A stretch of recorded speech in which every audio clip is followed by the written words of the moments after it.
Ivory Coast send reigning champions Algeria crashing out of Cup of Nations. SF via www.imago-images.de. Reigning champions Algeria were dumped out of the Africa Cup of Nations after an abject 3-1 defeat against the Ivory Coast as the group stage came to a conclusion on Thursday, with Tunisia, Equatorial Guinea and tiny tournament debutants the Comoros all securing places in the last 16.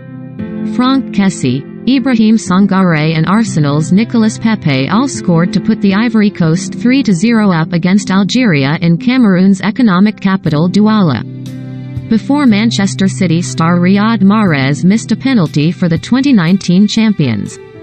Sofiane Bendebka eventually pulled one back with their first goal in over 4 hours of football at this year's tournament, but it was too little, too late for Jamel Belmadi's team. It is the 5th time in the last 6 Cups of Nations that the reigning champions have failed to make the AFCON knockout phase, but there has arguably never been a worse title defense. Algeria came to the tournament on an unbeaten run stretching back over 3 years, but they were held by Sierra Leone in their opening match and then lost to Equatorial Guinea to suffer a first defeat in 36 games. They finish bottom of their group with a single point. A failure, simple as that, was how Belmadi summed up their tournament. We never managed to take our chances, right from the start of the competition. Even penalties we had difficulty with. We just weren't good enough. Their demise was lapped up by the fans at the Japoma Stadium, with the 50,000 capacity ground filling up as the game went on. The crowd was given as just over 30,000. The maximum that could be allowed in due to the 60% capacity limit imposed as part of coronavirus restrictions, but it looked like more than that. Many fans invaded the pitch in chaotic scenes of celebration at the end.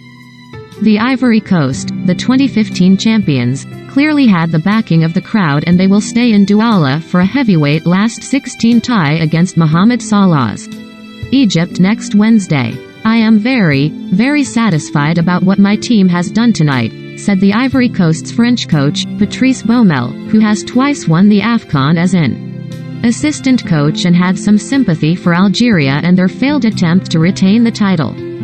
It is always difficult because it is a coveted trophy, and when we won it with Zambia in 2012 that inspired a lot of teams as well.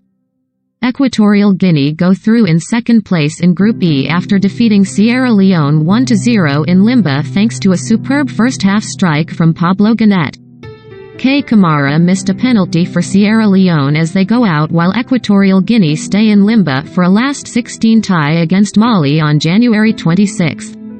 Mali finished top of Group F after a 2-0 win over West African neighbors Mauritania in the late game in Douala, with Massadio Haidara giving them a second minute lead before Ibrahima Kone added a penalty early in the second half.